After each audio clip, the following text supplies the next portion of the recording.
Acast powers the world's best podcasts. Here's a show that we recommend. Hey, Force Center friends. I'm Ken Knapsack.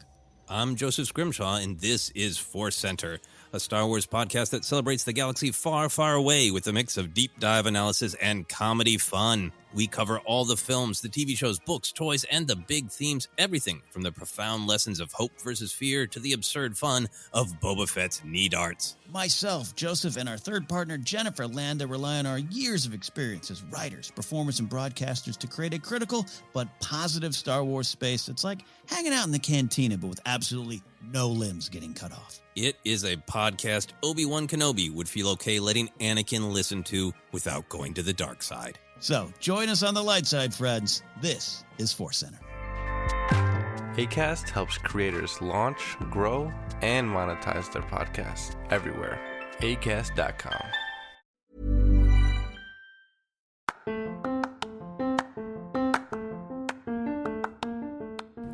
Welcome to Sacrilegious Discourse. I'm husband. And I'm wife. Together, we're reading the Bible for the very first time. We grew up without religion and wanted to know what all the fuss was about. Well, what have we learned so far? That God is a dick, and apparently some people believe in talking donkeys? We're not trying to pass ourselves off as experts. Nope, we're just reading the Bible for the first time and giving our first take reaction. If you'd like to join us in this venture, you might consider starting at episode 1. Otherwise, jump in wherever you like. All right, let's go read the Bible. Yeah, let's get to it.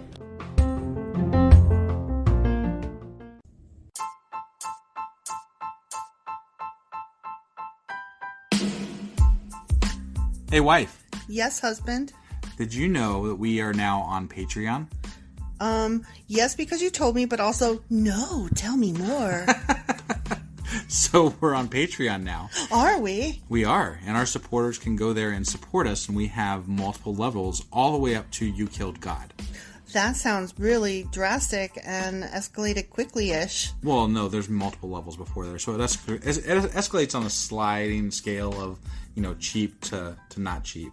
Oh. But, we can definitely use any amount, so, any support is always appreciated. So, what exactly is Patreon? It's a place where you can show your support for our podcast. And just our podcast? Any podcast or any performer.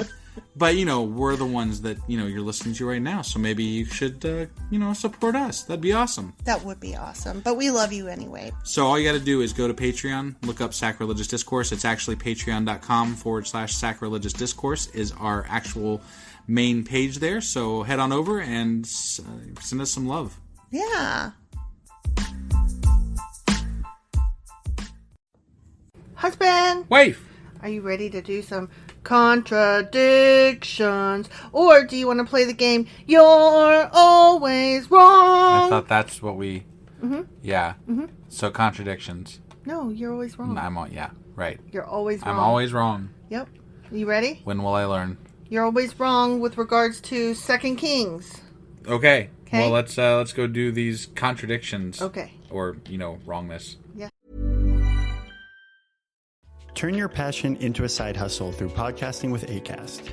If you have a podcast idea, Acast has everything you need to start it, grow it, and get paid for it. Make money through advertising from well-known brands, or turn listeners into paying fans with subscriptions and one-time payments with Acast Plus. You decide the best way to monetize your podcast. Find out more and get started for free at acast.com. Okay, are you ready for this? I am ready for this. First question. Did Elisha receive Elijah's mantle before or after Elijah is taken up into heaven? So we're doing contradictions on both 1 Kings and 2 Kings? Mm-hmm. Which one is it? I don't really... This was so long ago, I don't really recall. Well, but I'm gonna go with... It was discussed in both. Okay, I'm gonna go with before. Okay, so according to 1 Kings, you're right. Because 1 Kings chapter 19, verse 19 goes, So he found Elisha, and Elijah passed by him and cast his mantle upon him. Okay. Okay? Yep. But guess what? I'm wrong. You're always wrong. Right. Because in 2 Kings chapter 2, verses 11 through 13, Yeah. it's after. It says, Elijah went up by a whirlwind into heaven. That's what I kind of remember. He, Elisha, took up also the mantle of Elijah that fell from him. Oh. See? Okay. See? You're Yeah. wrong. You're wrong. I'm wrong. You're wrong. Yeah. Whichever way you go. Yep. Okay, Can't next get it question. Right. All right. Were the Israelites to spare the trees in the countries they invaded? This was one that we actually called out at the time. Right. So I said at the time that like earlier in the Bible they were like, don't cut down the good trees, like the we assumed the fruit bearing trees, I think, or whatever. We did. But But they said in that episode that to cut them all down. in that episode or in that chapter? In that chapter, whatever, yeah. Yeah. So I mean, if it were my choice, I'd be like, okay, well, like, dudes, God earlier said don't do this, Right. so maybe we should double check. So in Deuteronomy chapter 20, verse 19, it agrees with you. Yeah. When thou shalt besiege a city a long time and making war against it to take it, Right. thou shalt not destroy the trees. Right. Okay? Yeah. But guess what? Yeah. As we called it out, Yeah. you're always wrong. Right. Because no, in 2 Kings chapter 3, verse 19, it says, and ye shall smite every fenced city and every choice city, and shall fell every good tree. Somebody's going to be like, really? You're calling out a contradiction on trees, but no. You know what? This is supposed to be God's fucking word. Yeah. So yeah.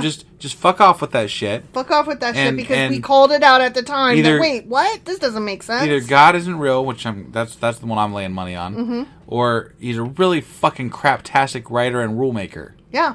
Yeah. So, and whatever, He's not but- supposed to waver, but Yeah. he wavered. All the fucking time. All the fucking time. And I'm sorry, but the trees. He made a rule about the fucking trees. Right? Yeah. And then all of a sudden it just didn't matter anymore. Yeah. So why did it matter then but not It's later? crap. It's Yeah, crap. It's crap. So fuck off, like husband said. Yeah, exactly. Okay, next question. Okay.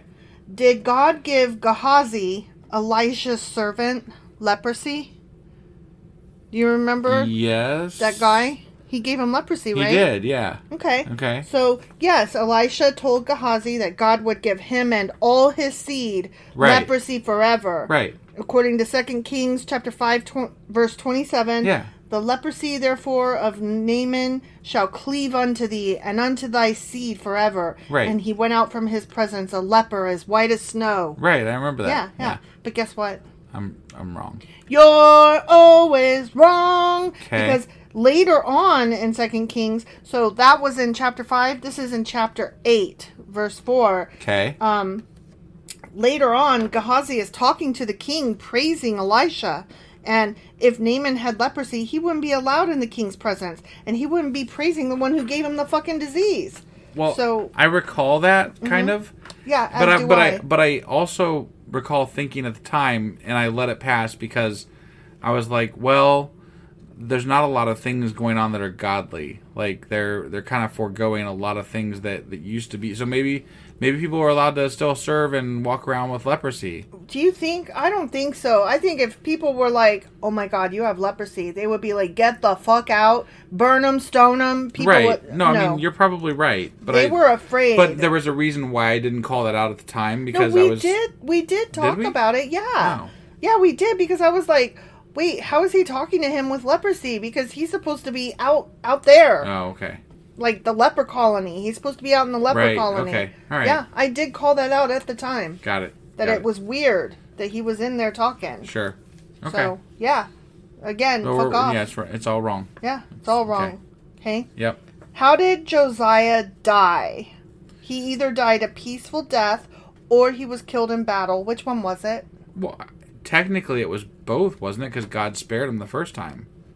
Well... Or wait, no. That was Josiah's the... No. He died Josiah? in battle by the Egyptians. Who are you talking about? Maybe I'm wrong about all kinds of shit here. I don't know. Josiah is the one that he was doing good in the Lord's eyes.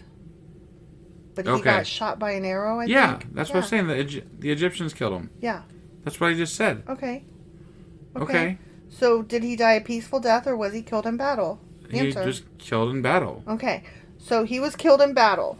And that according to 2 Kings chapter 23, and King Josiah went against him, and he slew him at Megiddo when he had seen him. And his servants carried him in a chariot dead from Megiddo and brought him to Jerusalem.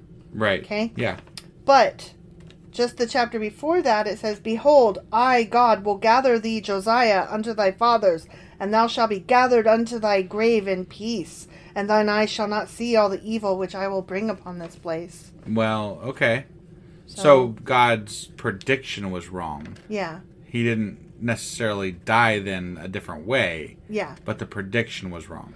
Or I think that one's a bit of a stretch anyway, because he basically died before he could see all of the bad that was brought. Right. And who knows, maybe he got shot right through the damn head and, he didn't even notice he was dead, hardly. Shot through the head. Okay, but... And you're so dead.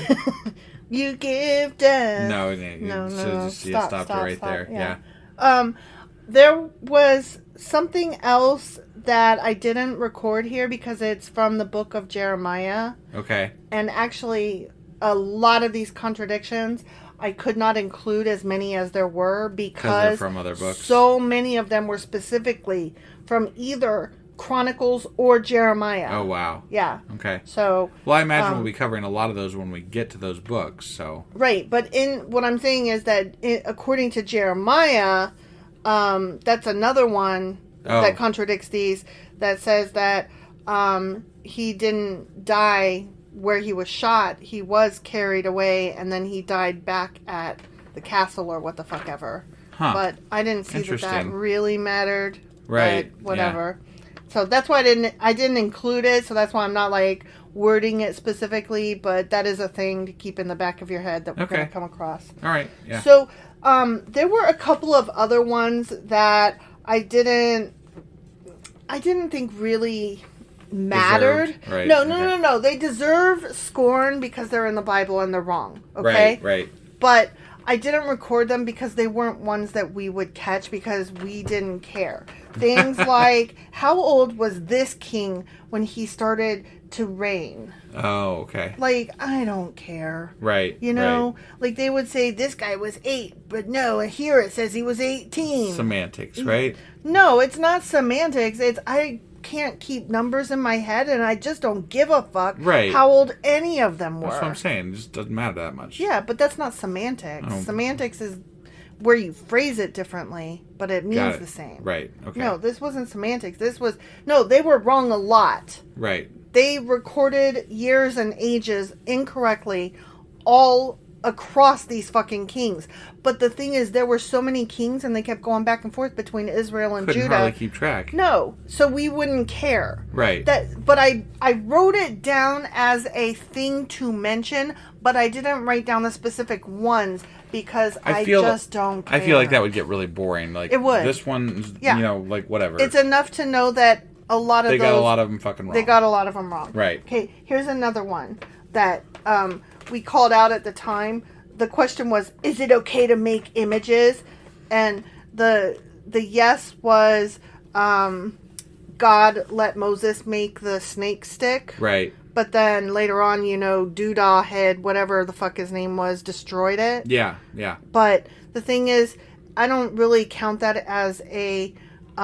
here it says it's okay, but there it says it's not. That's a case of the situation clearly changed, and in order to better serve God, he destroyed the stick. Right. So that one I wanted to talk about. I wanted to say it, but I didn't write it down as a "you're always wrong." Well, and that one over time became more and more of an idol, not so much. Yeah. That wasn't the original purpose of it. Exactly. That wasn't. And just to be fair. To be fair. Exactly. So those were two that I did not record as specific. You're always wrong, but they were worth mentioning. Sure. Okay. As to the first one was, you're always wrong because there's too many kings to keep up with. The second one was, I don't think you're always wrong on that one. Right. I think that was a bad call on the person who compiled that list. Right. So, all right. That's all I have for You're Always Wrong. And guess what? What? You are. Yeah, well, you know. All right, well, that was our Contradictions episode, and join us here either, we've got a wrap-up today, or our, what do you call it? You call it a replay. The weekly replay. But we're also doing Sacrilegious Book Club. Oh, yeah, and the Sacrilegious Book Club. Yeah. So those will both be today as well. So, yeah, stop back by for the book club or, catch it all on the replay. Yep. So, see you guys soon. Bye.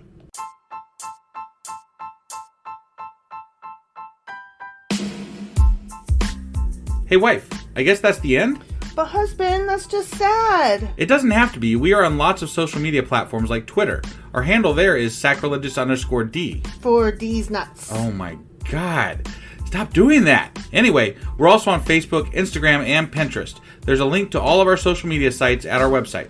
Ooh, we have a website? Yeah, it's sacrilegiousdiscourse.com, where you can also find a link to our merch shop.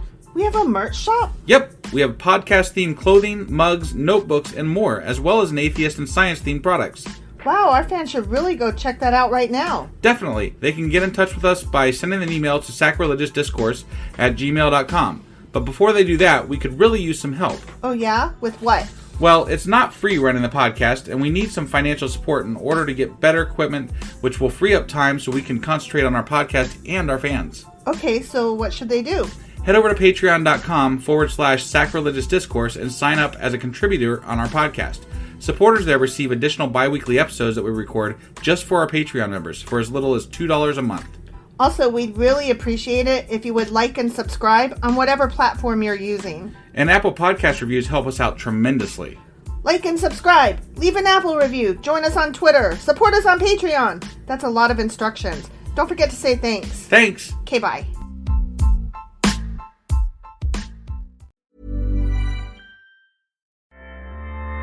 Want your most burning finance and investing questions answered? Here's a podcast you should be listening to, courtesy of Acast Recommends. GM, I'm Dan Roberts. And I'm Jeff Roberts. And this is GM from Decrypt. This podcast is a conversation, one each episode with the biggest names in crypto. And you're definitely going to want to hear what they have to say. But Jeff, what are we going to ask them about? Well, Dan, I thought we could start with NFTs. Oh yeah, NFTs. I heard NFTs are DOA, or maybe they're just MIA. Oh yeah, and what about the battle between BTC and ETH? Well, was that too many acronyms for one trailer? Don't worry. We'll talk through all this and more on our new show, GM from Decrypt. You can find us on Apple, Spotify, or wherever you get your podcasts. Subscribe now so you don't miss a single one. GM. Acast helps creators launch, grow, and monetize their podcasts everywhere. Acast.com.